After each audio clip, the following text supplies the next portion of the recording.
بسم اللہ الرحمن الرحیم لا الہ الا اللہ وحدہ لا شریک لہ واشہد ان محمدا عبدہ ورسولہ۔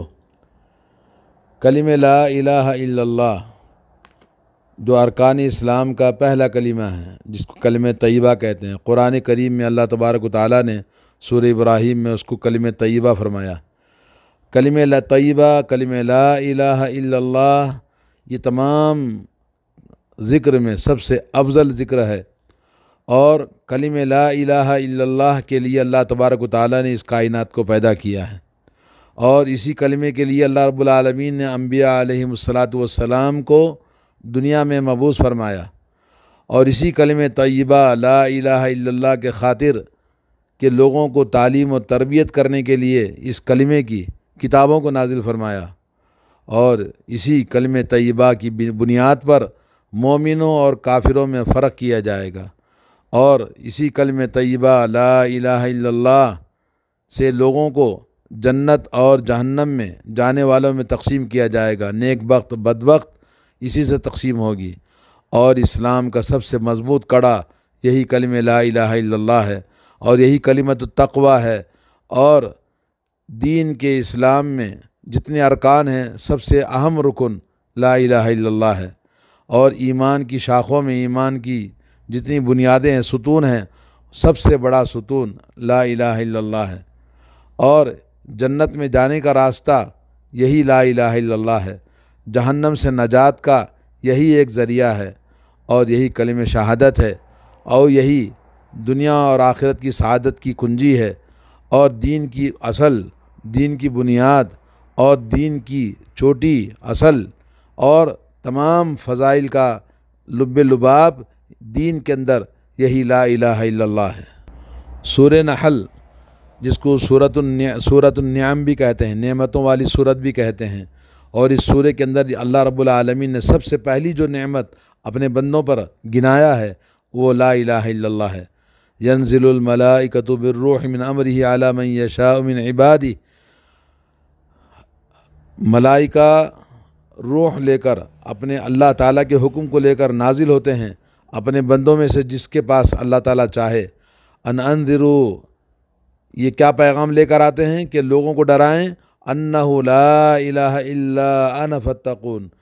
لا الہ الا اللہ لے کر آتے ہیں، اور اسی سے اے اللہ کے بندو مجھ سے ڈرو۔ اللہ نے فرمایا اللہ سے ڈرنے کے لیے لا الہ الا اللہ ہے۔ تو لا الہ الا اللہ صرف زبان سے کہہ دینے کا نام نہیں، کیا زبان سے کہہ بھی دیا لا الہ الا اللہ تو کیا حاصل، دل و نگاہ مسلمان نہیں تو کچھ بھی نہیں۔ کلمہ لا الہ الا اللہ تمام نبیوں کی دعوت یہی تھی، تمام نبیوں کو، تمام امتوں کو ایک سلسلے میں جوڑنے کے لیے یہی ایک کلمہ ہے، اور امت محمدیہ کے ساری دنیا کے مسلمان، مشرق سے لے کر مغرب تک، شمال سے لے کر جنوب تک، پوری دنیا کے تمام انسانوں کو جوڑنے والی بھی چیز یہی کلمہ حقیقی لا الہ الا اللہ ہے، جو تمام دین کو، تمام انسانوں کو اس کلمے نے ہم کو جوڑ دیا ہے، اور اسی سے ہم سب ایک دوسرے سے محبت کرتے ہیں، اور اسی کی بنا پر ہم پوری دنیا میں ایک دوسرے کے ساتھ دشمنی کی جاتی ہے، اور یہی کلمہ لا الہ الا اللہ سے آپسی محبتیں ہوتی ہیں، اور اسی محبتوں کے ساتھ جدائی بھی اسی کی بنیاد پر ہوتی ہے، اور یہی ایک کلمہ ہے جس پر ساری دنیا کے مسلمان کی سوسائٹی جمع ہو سکتی ہے، ایک جسم کے مانند، ایک سیس پگھلائی ہوئی دیوار کے مانند کلمہ لا الہ الا اللہ ہم سب کو جوڑتا اور بناتا ہے۔ آج ہمارے تمام مسلمانوں میں مختلف فرقے ہیں، جماعتیں ہیں، مذاہب ہیں، مسلکیں ہیں، پارٹیاں ہیں، لیکن سب کے اپنے اپنے اصول ہیں جن پر وہ چلتے ہیں، مذاہب ہیں، طریقے ہیں، لیکن لا الہ الا اللہ ان سب کو جوڑ دیتا ہے، اس میں کسی کا اختلاف نہیں ہے۔ کلمہ توحید جو تمام کے اندر ایک ہی چیز کی محبت اور ایک ہی چیز کی یعنی بنیاد ہے، جو ہم ہر اختلاف سے ہمیں جوڑ دیتا ہے۔ دوستو، حضرت ابوذر رضی اللہ تعالیٰ عنہ کا کہنا ہے، میں نے کہا یا رسول اللہ علمنی عملا یقربنی من الجنت ویباعدنی من النار، مجھے آپ ایسا عمل بتائیے جو مجھے جنت کے قریب کر دے اور مجھے جہنم سے دور کر دے۔ تو نبی علیہ الصلوۃ والسلام نے فرمایا اذا عملت سیئۃ فاعمل حسنۃ فانھا عشر امثالھا، کہا جب بھی تم سے کوئی غلطی ہو جائے تو فوراً اس کے ساتھ نیکی کر لینا، کیونکہ نیکی 10 گناہ اس کا ثواب ہوتا ہے۔ تو میں نے کہا یا رسول اللہ آفی من الحسنات لا الہ الا اللہ، تو کیا نیکی کرنے کا مطلب یہ کہ کلمہ لا الہ الا اللہ نیکیوں میں سے ہے، اس کا ذکر کر لوں کثرت کے ساتھ میں؟ تو آپ نے فرمایا نعم ہی احسن الحسنات، یہ تمام نیکیوں میں سب سے اچھی نیکی ہے کہ آدمی کثرت کے ساتھ لا الہ الا اللہ کا ذکر کرے۔ پورا قرآن مجید لا الہ الا اللہ کے فضائل کو بیان کرتا ہے، تمام نبیوں کی دعوت لا الہ الا اللہ، اور پورا قرآن اللہ کی توحید کو بیان کرتا ہے، وہ توحید ہے لا الہ الا اللہ۔ تو دوستو، اللہ رب العالمین نے آسمان و زمینوں کی پیدائش اور تمام مخلوقات کی پیدائش کا مقصد، اور دنیا میں پیغمبروں کے آنے کا مقصد، اور تمام آسمانی کتابوں کا دنیا میں نازل کرنا، اور تمام شریعتوں کا دنیا میں آنا، اور قیامت کے دن نام اعمال کے لیے ترازو کا قائم کرنا، اور اس کے بعد دفتروں کا نام اعمال کا پیش ہونا، اور جنت اور جہنم کے فیصلے، اور اس کے بعد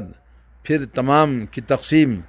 ایمان والے لا الہ الا اللہ والے جو ہیں وہ جنت میں، اور جو لا الہ الا اللہ کے انکار کرنے والے کفار جہنم میں، اور ابرار و فجار، یہ تمام تقسیم، ثواب اور عقاب، اور اسی طرح سے ہر طرح کی ملت میں ایک ہی لا الہ الا اللہ اللہ رب العالمین نے فیصلہ کرنے والا بنایا ہے۔ اور اسی کلمہ لا الہ الا اللہ کے بارے میں پوچھا جائے گا قیامت کے دن، اول سے لے کر آخر تک تمام انسانوں کو اس کا جواب دینا ہوگا۔ بندہ اس وقت تک جواب نہ دے وہاں سے ہل نہیں سکتا کہ اللہ تعالیٰ پوچھے گا کہ تم کس کی عبادت کرتے تھے، اور نبیوں کو تم نے کیا جواب دیا؟ یعنی پہلی بات کس کی عبادت کرتے تھے؟ توحید لا الہ الا اللہ،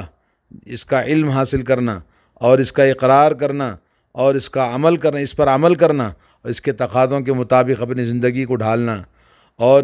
دوسرا یہ ہے کہ محمد الرسول اللہ صلی اللہ علیہ وسلم کون ہیں، آپ کی زندگی، آپ کی سیرت، آپ کی ذات، آپ کی شخصیت، اور پھر آپ کا اقرار کرنا، اور نبی علیہ الصلوۃ والسلام کی زندگی اور آپ کی ہر سنت کے لیے اپنے آپ کو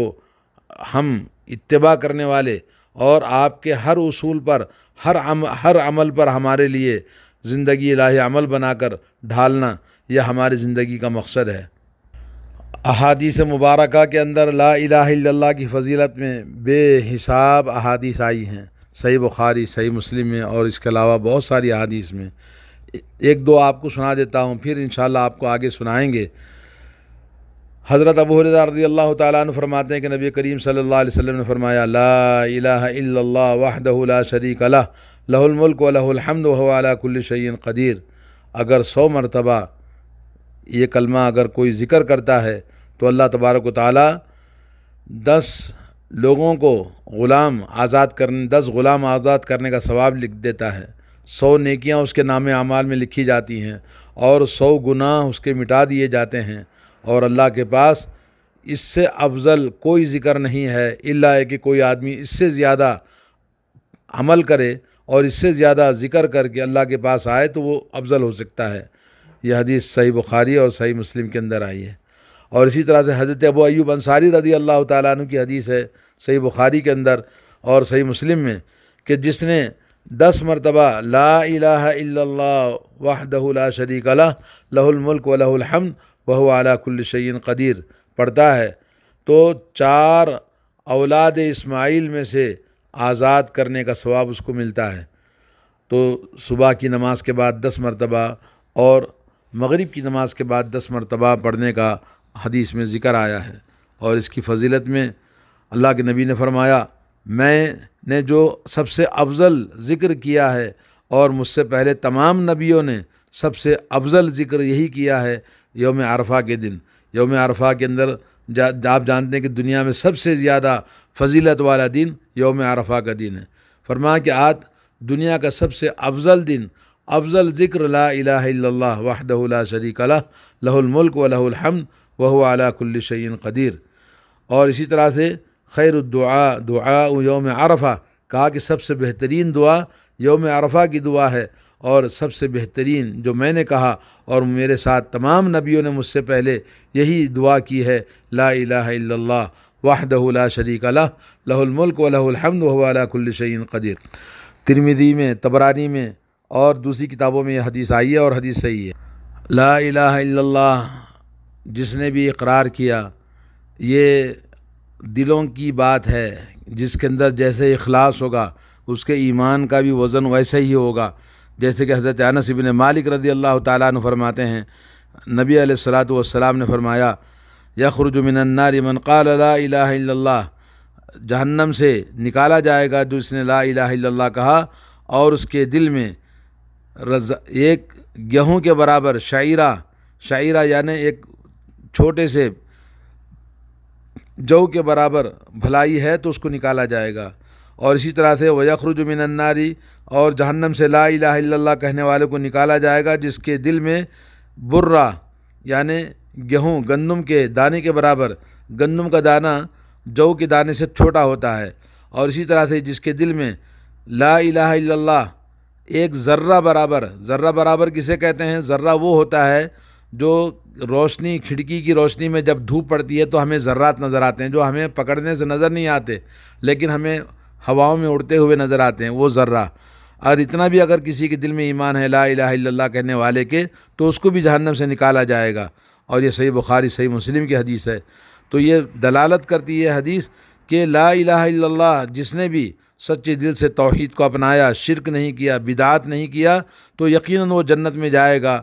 اپنی سزاؤں کو پانے کے بعد جہنم میں جا کر پھر دوبارہ اس کو جنت میں نکال کے جنت میں داخل کیا جائے گا۔ اللہ نے فرمایا فَمَنْ زُحْزِحَ عَنِ النَّارِ وَأُدْخِلَ الْجَنَّةَ فَقَدْ فَازَ، جہنم میں جانے کے بعد جہنم سے نکال کر، جہنم سے بچ کر جنت میں داخل کیا گیا تو وہ کامیاب انسان ہے۔ تو لا الہ الا اللہ دنیا کے اندر لوگوں کے دلوں میں ان کے اخلاص اور ان کے ایمان کے، ان کے علم کے، ان کے عمل کے مطابق ان کے درجات الگ الگ ہوتے ہیں۔ صحیحین میں، بخاری مسلم میں یہ حدیث ہے، الایمان بضع و سبعون شعبہ اعلیھا لا الہ الا اللہ، ایمان کی 70 سے زیادہ شاخیں ہیں، یعنی اس کے ایمان کی جو حصے ہیں 70 سے زیادہ ہیں، ان میں سب سے بلند، سب سے اعلیٰ لا الہ الا اللہ ہے، اور سب سے آخری نشانی ایمان کی، توحید کی یہ ہے کہ آدمی لا الہ الا اللہ والا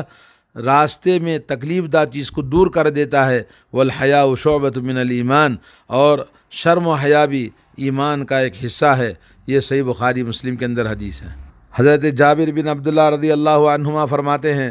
سمعت رسول اللہ، میں نے رسول اللہ صلی اللہ علیہ وسلم کو فرماتے ہوئے سنا، افضل الذکر لا الہ الا اللہ، سب سے افضل ذکر لا الہ الا اللہ ہے، اور سب سے افضل الدعاء الحمدللہ، اور سب سے افضل دعا ہے الحمدللہ۔ الحمدللہ ایک اور حدیث میں آتا تملأ المیزان، یہ ترازو کو بھر دیتا ہے، اور یہ افضل الدعاء الحمدللہ والی جو حدیث ہے یہ ترمذی کے اندر آئی ہے، شیخ البانی نے اس کو حسن کہا۔ دوستو، صرف زبان سے لا الہ الا اللہ کہنا کافی نہیں ہے، جب تک کہ اس کو اخلاص کے ساتھ میں نہ کہا جائے اور سمجھ کے نہ کہا جائے اور اس کے تقاضوں کو پورا نہ کیا جائے۔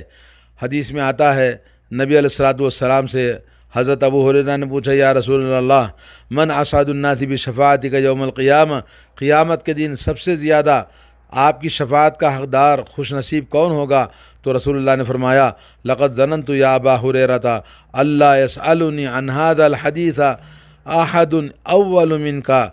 کہا کہ اے ابو ہریرہ، میں سمجھ رہا تھا کہ کوئی بھی تم سے پہلے یہ حدیث نہیں پوچھے گا جو تم نے آج پوچھا ہے، کیونکہ تمہارے اندر حدیث کو جاننے کے لیے جو حرص ہے، جو خواہش ہے، اتنی زیادہ ہے کہ آپ سب سے پہلے آپ ہی پوچھیں گے۔ اور فرمایا کہ اسعد الناس بشفاعتی یوم القیامہ، میری شفاعت کا سب سے بڑا خوش نصیب وہ شخص ہوگا من قال لا الہ الا اللہ، جس نے لا الہ الا اللہ کہا خالصا من قلبہ، پورے دل کے سچائی اخلاص کے ساتھ، او نفسہ، یا کہ اپنے من کے ساتھ میں، اپنے دل کے ساتھ من کے ساتھ کہنا ہے، یعنی صرف لا الہ الا اللہ زبان سے کہہ دیا تو مطلب یہ کہ اس کے کہنا اس کے لیے فائدہ نہیں پہنچائے گا جب تک کہ اس کے تقاضوں کو، اس کی شرطوں کو اور اس کے تمام تقاضے ہر طرح کے شرک سے پاک ہو، ہر طرح کی بدعات سے پاک ہو، ہر طرح کے تمام وہ خرافات جو آج ہمارے ہاں لوگوں میں فاتحہ، نیاز، تعویذ، گنڈا اور دھاگے باندھنا، اور اسی طرح سے گھروں کے اندر مختلف قسم کے کالے ٹیکے لگانا اور کالے دھاگے، لال دھاگے باندھنا، یا یہ کہ کسی درگاہ پہ جانا، مزار پہ جانا، فاتحہ دلانا، باباؤں کو ماننا، پیروں فقیروں کو ماننا، اور اسی طرح سے جی یہ ہوتا تو وہ ہوتا، وہ ہوتا تو یہ ہوتا، جیسے خرافات والی باتیں، یہ ساری کی ساری سب سے پاک ہونا چاہیے۔ جو آدمی لا الہ الا اللہ کہتا ہے سچے دل کے ساتھ، لا الہ الا اللہ کا ہی مطلب ہے۔ اللہ تعالی ہم سب کو لا الہ الا اللہ خالص ایمان نصیب فرمائے۔ السلام علیکم ورحمۃ اللہ۔